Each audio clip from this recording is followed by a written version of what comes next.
No, he wants to win. They both see the trophy, and they're going to go with the character they played in. I mean, to be fair, they're like a stone's throw away from the trophy, and when you're sitting that close, they're also seeing some new visuals on Scarlet here. Haven't seen this skin before. Nice ponytail. Really good point. We've never seen that skin before. And that's the thing, right? You know, when we get this close to launch, we get different builds that we haven't really seen so much. Now, this matchup, it is going to be.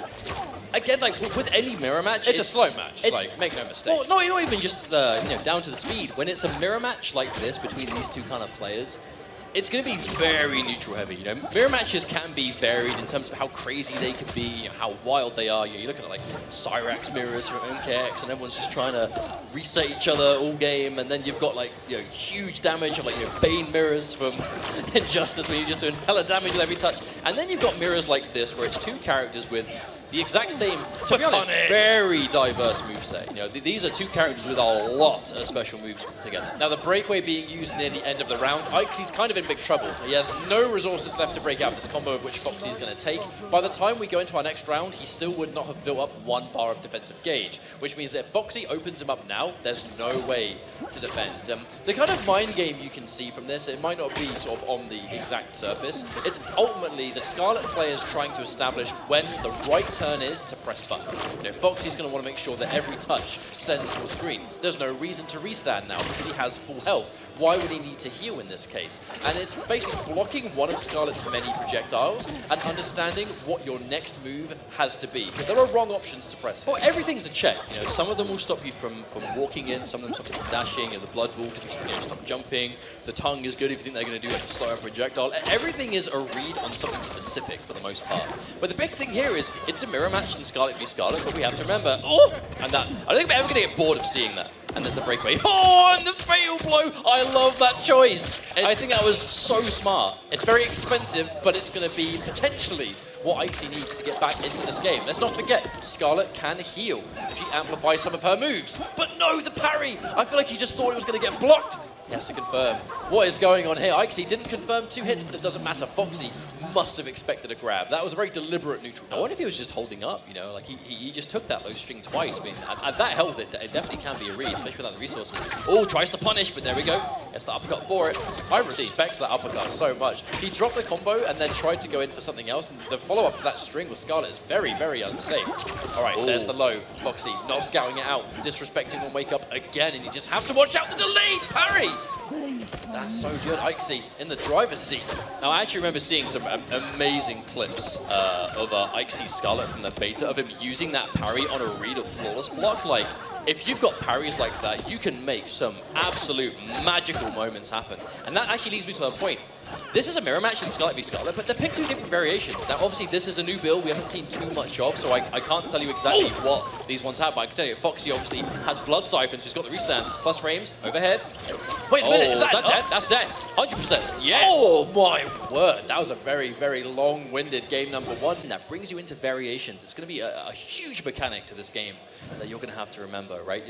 When you play a character in Mortal Kombat, same with MKX, with MK11, obviously now we go into the future. You are going to have to really think about what variation you want to play. You know, if you're playing in ranked or you're playing in competitive, you have a couple of choices at your disposal. If you're playing in obviously more casual modes, you can create your own.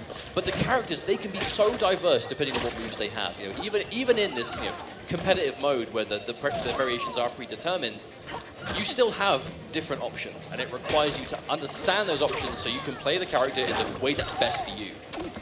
This has been a complete turnaround because f0xy is just, there's the whiff punish. Aixy got a lot of mileage out of forward 4 string before, and but now it's going to whiff. There was no way Aixy was going to pop breakaway there either. You know, that's one of the extra things. There's a time and a place to use certain options, and breakaway may be a great combo escape mechanic, but if Aixy is pretty much 100% of life down and he's about to lose the round, why would he put himself 2 bars of meter down, right? He's going to want to make sure he keeps that. Aixy trying to advance him. That's the thing about breakaway. It's not a get out of jail free card. It's strong, but it's not to be used in every single situation.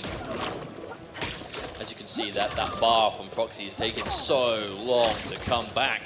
He's just trying to use his screen as much as he can. Really, again, just slowing it down. This is the way f0xy wants to play. I mean, the rules to fighting Scarlet is that you can neutral crouch everything except the tentacle. You know, that's the one thing that you have to hold. So you ultimately look at Scarlet and you have to block on reaction to the tentacle animation. But it is the easiest thing to react to, and that's the beauty. The tentacle is the one That was definitely an anti-air attempt that just didn't work out. Neutral crouch! And there's that purposefully neutral ducking F0xy. Oh no, Aixy can't break away! Actually, I actually wonder if F0xy overcomplicated that. With the amount of damage that we know Scarlet's Fatal Blow does, he could have got the crushing blow down too. Hindsight's a beautiful thing, and in this case, not really needed, because he took the game anyway. And that's going to tie us up one game apiece. You can see just those stone-faced. You know, this isn't the... this isn't a... It's not light-hearted now. We're in grand final. No, these guys want to win. We've definitely gone past party time. You know, it's serious time for both these guys now. You always want to be the first trophy. You always want to be the first winner when it comes to this kind of tournament. Oh yeah, for sure. Especially when the trophy is literally an Aixy. Like, absolutely. Blood Ball. That's what throws me off about the Blood Ball is that it moves mad slow, but it's so big, you feel like it's gone past you, and you stand up into it. It really takes discipline to realize that it's cleared you, and it's time to move again. Aixy trying to go in for the trade on the blood projectile, smartly amplifying it to try and get some health back. Unfortunately, he's lost so much health. It actually meant very, very little. F0xy is going to take the first round of game number 3. It looks really hard to bring the life lead back if you don't have it in this mirror match. I think it's because Scarlet has a great amount of tools for dealing with Scarlet, you know, universally. Freestand, and just the low walk back. Ooh. Too far away to convert from that low, though. Oh, I wonder what he tried to do there. Tried to interrupt with a standing one, perhaps.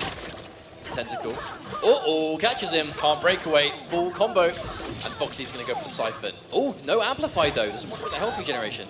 Interesting that he chooses not to amplify, actually. Either way, I don't think he really cares too much. The F0xys from F0xy again with a button at your own peril. As F0xy is going to take another game. That first game has just been completely downloaded by the looks of things. I mean, F0xy's pretty much completely unbreakable when it comes to like a strong neutral. He's so hard to crack into, especially once he's kind of learnt his defensive options. And in the Scarlet mirror match, granted the variations themselves might be a little bit different, he's still going to be familiar. You know, he knows how to block this character, so it's going to be very, very hard to open him up. And now F0xy almost being reminded by Aixy that the amplified projectile exists. She's all about sustain. In this variation, she has the Siphon to amplify for heal. She can amplify her projectiles to heal, all while having a strong mid-range and full-screen space control style. And again, you can just see how quickly the life bar can disappear. You know, I said it before, but I'll say it again. This is not a character that does huge chunks in one go, but she's going to hit you frequently, and she's going to hit you quickly. And that damage will add up before you know it. And like you said, she can be healing from it. She can just be constantly chipping you down. The tongue at this point. Oh no, that's a trade that Aixy cannot afford to take. I mean, we're no longer in trade territory, are we? Unfortunately, can't get a whiff punish. Is in 6 points of health. Yeah. I mean, this is nigh unwinnable territory unless Aixy can make it work. That jump in does again. Yeah, the down 3, and that brings F0xy Grampa onto tournament point. 1 life bar away from winning the very first ever UK tournament for MK11. One takeaway is that, I was about to say the corner, but Aixy unfortunately completely jumped himself into it. He's used the breakaway, the neutral crouch, because the grab after a breakaway is such a common option, and that is a crushing blow you can't afford to take. If he gets clipped one more time, he's pretty much going to be over, because he's got no defensive bar. He cannot break away, he can't wake up attack, he can't do nothing. The problem is Aixy, I believe the crushing blow down 2 is still locked and loaded for both of them, but F0xy, this is kill territory. If he gets that once, now Aixy has to be careful with any high attacks, he has to be careful every single time he presses a button. F0xy is slowly but surely bringing this one back. The tongue doesn't quite connect, Aixy can get the punish. Oh, he did that really late. I think Aixy was looking for the breakaway, and F0xy did it late, and what a perfect way to finish, as F0xy is going to get that crushing blow down 2, and an absolute perfectly fitting way. F0xy created the idea, and he's going to win the tournament using it. Absolute stellar stuff.